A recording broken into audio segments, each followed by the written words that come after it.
నక్క ఎద్దుని ఇంకా లయన్ని ఎలా విడదీస్తుంది?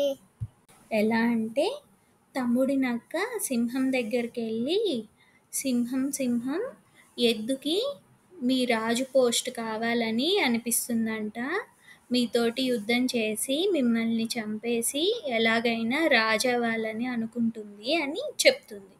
అప్పుడు సింహం అంటుంది, ఆ ఎద్దు ఎంతుంది, నాతోటే తలపడుతుందా, దానికి ఎలా అంత బలం వస్తుంది అంటే, వేరే జంతువులతో స్నేహం కుదిరింది, వాళ్ళే ఆ ఎద్దుకి ధైర్యం చెప్పి ఇలాగా మీ రాజు పోస్ట్కే ఎసరు పెట్టారు అంటుంది.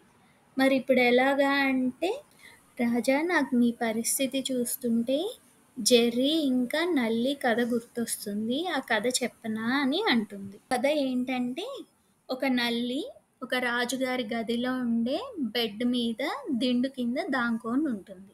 రోజు ఆ రాజు నిద్రపోయాక ఆయన వీపు మీద కుట్టి ఆయన రక్తాన్ని తాగి హ్యాపీగా ఉండేది. ఒకరోజు ఏమవుతుందంటే ఒక జెర్రీ వస్తుంది. నేను ఇక్కడ ఉండొచ్చా అని అడుగుతుంది. ఉండొచ్చు, కానీ రాజు నిద్రపోయాకే కుట్టాలి, మెలకుగా ఉన్నప్పుడు కుడితే మన ప్రాణానికే ప్రమాదము అంటుంది. సరే అంటుంది. ఆ తర్వాత రోజు రాజు పడుకునే ముందే ఈ జెర్రీ కుట్టేస్తుంది. కుట్టడం వల్ల ఏమవుతుంది, రాజు గట్టిగా అరిచి భటుల్ని పిలుస్తాడు. ఏదో నా వీపు మీద కుట్టింది చూడండి అంటే, ఆ పాటికే జెర్రీ తప్పించుకొని వెళ్ళిపోతుంది. కానీ ఈ విషయం నల్లికి తెలియదు కదా, ఆ నల్లి మాత్రం దిండు కిందే ఉండుంటుంది. ఈ భటులంతా వెతికితే దిండు కింద నల్లి కనిపిస్తుంది. ఇదే కుట్టుంటుంది రాజుని అని పాపం దాన్ని కొట్టి చంపేస్తారు. కానీ నిజానికి కుట్టింది ఎవరు?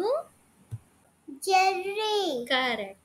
ఈ జెర్రేమో కుట్టి తప్పించుకుంటుంది, కానీ నల్లి మాత్రం కుట్టకపోయినా చచ్చిపోతుంది. మీరు ఇలా ఈ కథలో లానే అందరినీ నమ్మి కొలువులో చేర్చుకుంటారు. ఇప్పుడు చూడండి, మీ రాజు పోస్టుకే ఎసరు పెట్టింది ఈ ఎద్దు అని చెప్తుంది.